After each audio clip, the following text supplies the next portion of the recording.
Hi everyone. I just wanted to build on something I spoke about last week in terms of developing as a coach and as a practitioner. And one of the key ways that we can obviously develop that knowledge is through reading, through resources, through books, through research. Now, particularly in the field of strength and conditioning and sports performance, there are a plethora of books. And it's really important to understand, where are your knowledge strengths right now? And where do you need to get to? Is it around biomechanics? Is it around planning and prescription? Is it around power development?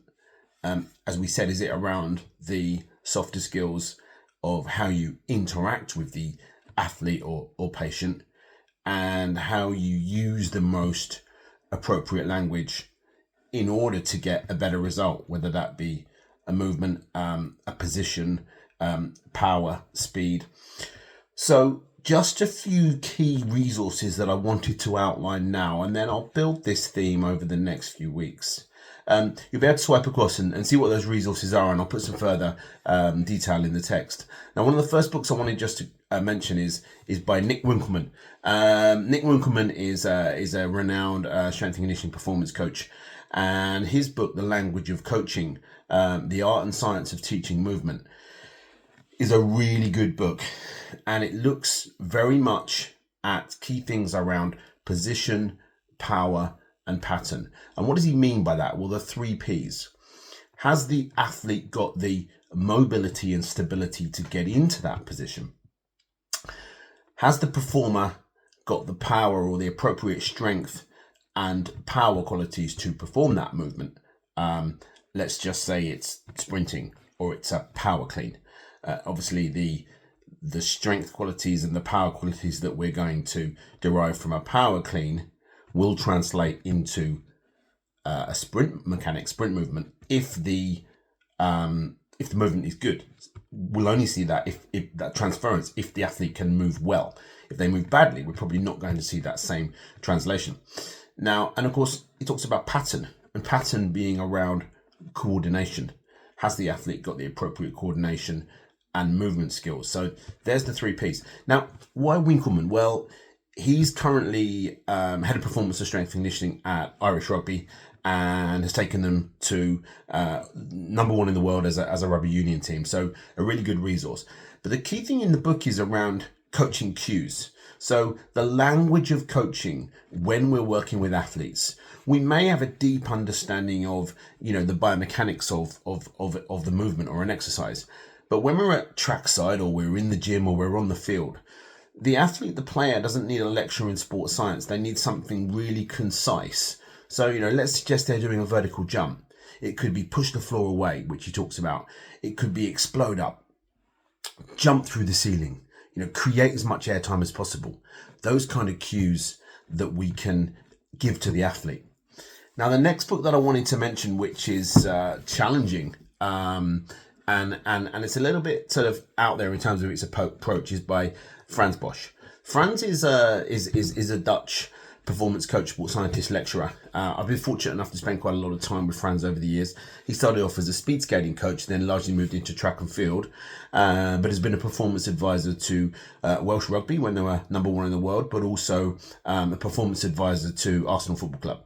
So some pretty, high-level clients. Now, in Franz's book, Strength Training and Coordination, an Integrative Approach, he talks a lot about strength training and how we develop coordination. So he would define strength training as coordination training with resistance or appropriate resistance. So Frans delves very deep into what we know as dynamic correspondence and dynamic systems theory around the athlete developing those key movement patterns, but then possibly developing more specificity in that neuromuscular side of things. So there's some of the conventional stuff in there around overload to get that adaptation. So maybe possibly increasing more load from doing a squat as an example. Then into patterns that look much more like the sport. So if you follow some of my stuff, you've probably seen that, with sprinters, hurdlers, rugby players, footballers even. I do a lot of what we call a Bosch double step up. So, one foot onto one box and then rapidly another foot onto another box and then hold that key position at the end.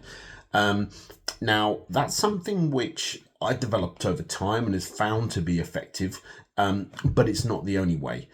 So Frans is really kind of is good in that field, but it will challenge some of the more conventional thoughts about, say, just lifting heavy and just going through those fundamental patterns. Now, the final book that I wanted to mention is by a guy called Gray Cook. Now, if any of you have followed, whether you're a strength and conditioning coach or physiotherapist, if you follow Gray Cook, you'll know him for a lot of stuff around FMS or functional movement screen. Now, is a functional movement screen the answer to everything? No, it isn't. But it may give us some really good insight into how the athlete moves. So that link between mobility and stability, the mobility and stability continuum. Have we got mobility in the ankle? Have we got stability in the knee? Have we got mobility in the hip? Have we got stability in the lower back? Have we got mobility in the upper or the thoracic spine? And have we got stability in the shoulder joint or glenohumeral joint? So his book, Athletic Body Imbalance, Optimal Movement and Skills for Conditioning for Performance, is a good resource. I'd say it's really good for a physiotherapist wanting to learn more about movement. At the same time, it would be a really good book for a strength and conditioning coach wanting to understand more about movement screening, the key things that we're looking for, and then when we see issues or limitations in that movement, what are some of the interventions that we could make?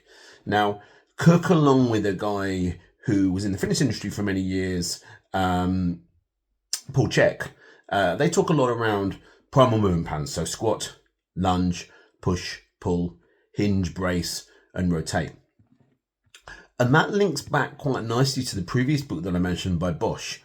Bosch will challenge some of those theories around developing fundamental movement patterns and how far we need to move down the continuum towards specificity and getting closer to the sporting action. Now, that's something for you as a coach to make a decision on about what is your philosophy. Where do you sit in terms of that continuum? And that obviously depends on the athlete, the exposure that they've had to training, the needs analysis that you've done of that sport and building an understanding of, the biomechanics of the movement, the time the athlete has, the facilities and the resource that the athlete has, previous injury history, and, etc. The list goes on. One thing that I often say when particularly lecture to master's degree students, and they're often a mix of sports science graduates and physiotherapists. This is a belief of mine and something I've seen over the last 25 years is physiotherapists could benefit from knowing a lot more about strength training, and strength and conditioning coaches could benefit from knowing a lot more about rehabilitation.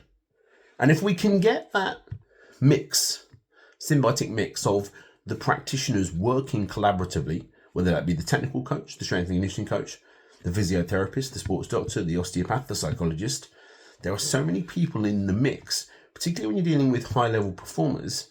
It's understanding how we collaborate ultimately to get the best outcome for the athlete, a patient that we're dealing with. So we need to leave our ego at the door, and we need to make sure that the focus is on achieving the best outcome for the individual.